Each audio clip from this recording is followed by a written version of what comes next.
Alongside the personal grief that all my family are feeling, we also share with so many of you in the United Kingdom. They say power doesn't just reveal who we are, it tests who we're willing to become. And inside the gilded walls of Buckingham Palace, that test came in the form of a betrayal no one expected. The story begins not with a grand ceremony or royal decree, but with silence, the kind of silence that follows loss. It had been 3 years since the passing of Queen Elizabeth II, and though the black veils had been lifted and the flags restored to their full height, her presence still lingered like perfume on the velvet curtains. The monarchy moved forward, but the shadow of the late Queen's legacy loomed large. Until one morning, something unthinkable happened. An urgent call came from the royal treasury. Entire pieces of the Queen's private collection, heirlooms, jewels, even her handwritten journals were missing. The report landed on the King's desk like a thunderclap. At first, it sounded impossible. Those treasures were sealed under the Royal Collection Trust, protected by laws older than most of Europe's monarchies. For them to disappear meant someone with access, with knowledge, had crossed a sacred line. And that realization sent ripples of panic through every corridor of the palace. But what no one knew was that this wasn't just a case of theft, it was the beginning of a royal reckoning that would end with the Queen Consort herself being cast out. When King Charles was told the news, witnesses later said he didn't shout. He simply stood slowly and said, "Then we are not the keepers of history, we are its destroyers." He ordered an immediate inquiry. The usual royal protocols were abandoned. Cameras stayed silent. Only the most trusted were summoned: Prince William, Princess Anne, Prince Edward, and Queen Camilla. The four sat with Charles in the war room, the same place once used for secret wartime briefings. The air was tight with tension. Charles began, "3 of my mother's possessions are missing. I want answers." Camilla's tone was calm, almost too calm. "Then we should start with the obvious," she said. "Perhaps your treasurer misplaced them, or someone's been careless." The suggestion stirred unease. Anne shot back sharply. "No one in this household misplaces royal property." But Camilla pressed, her eyes cold and steady. "Then perhaps we're looking too close to home." The words hung in the air like a blade. The king said nothing, at least, not yet. What happened next would turn a private investigation into a scandal that threatened to shatter the royal family's fragile unity.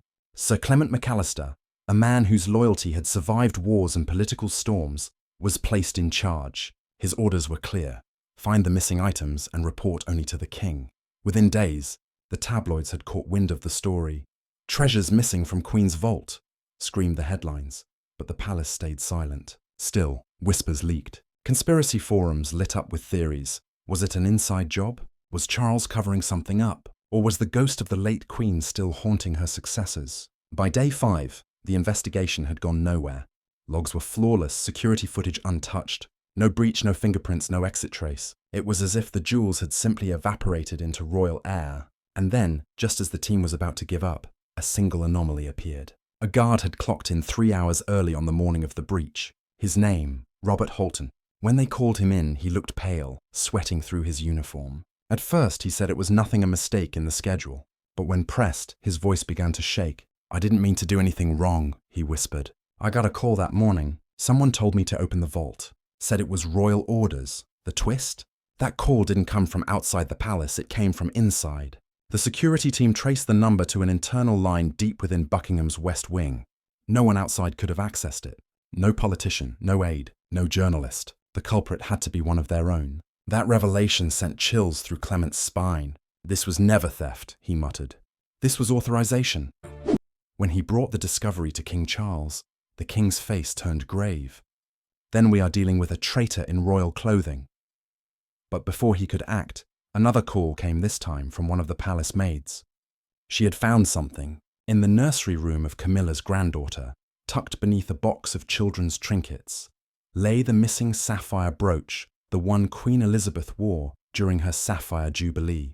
The piece was unmistakable, glittering under the lamplight like frozen blue fire.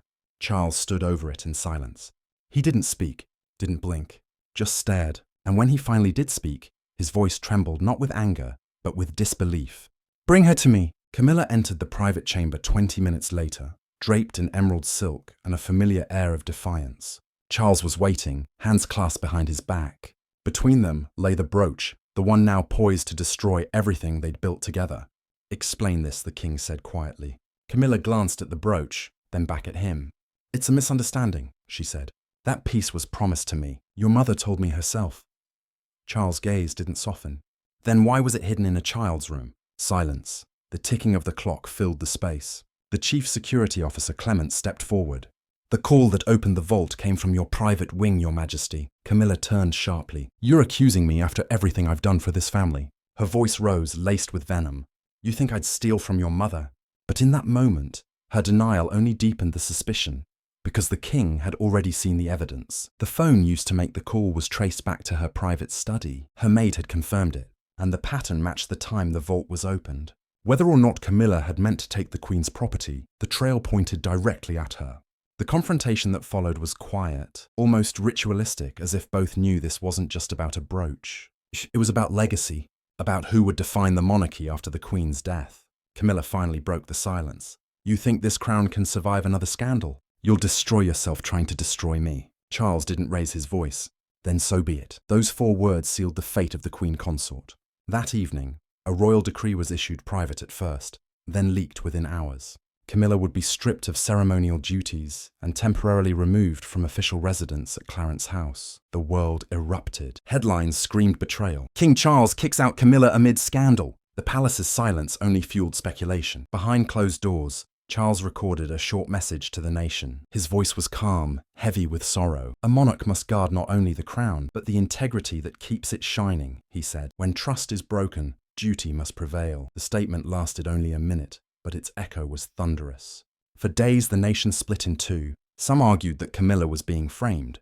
Others said it was karma long delayed. Conspiracy theories flourished again, that the missing journals contained secrets about the succession, or that Camilla's family had long planned to secure the Queen's jewels for their own lineage. No one knew the full truth. Perhaps no one ever will. But one thing was certain: the monarchy had been shaken to its bones. Even within the palace, servants whispered that the king had ordered Camilla's rooms sealed, her personal effects catalogued, her staff reassigned. The Queen Consort was, for all intents, exiled in plain sight. Yet even as the storm faded from the headlines, one final twist was still to come. A week later, Sir Clement received a parcel unmarked, left at his office door. Inside was a small leather-bound diary. The cover was embossed with the royal crest. It was one of the Queen's missing journals, and between its pages, a single line written in her own hand read, "Guard the crown, even from those closest to it." Clement stood frozen, realizing the message had been prophetic. He delivered it personally to the king. Charles didn't speak for a long time. He simply closed the book, nodded once and whispered, "Then we've done what she asked." The monarchy survived, scarred perhaps, but still standing.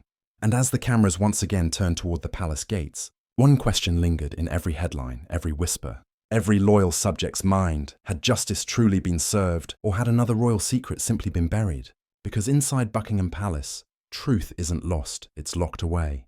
So, what do you believe really happened between King Charles and Camilla? Was it a desperate act of greed, or a misunderstanding twisted by palace politics? Share your thoughts below, because the next royal story might just make this one look tame. And before you go, don't miss our next video, where we uncover the forbidden letters of Queen Elizabeth II that could rewrite royal history forever. Subscribe and turn on notifications. The crown's secrets are far from over.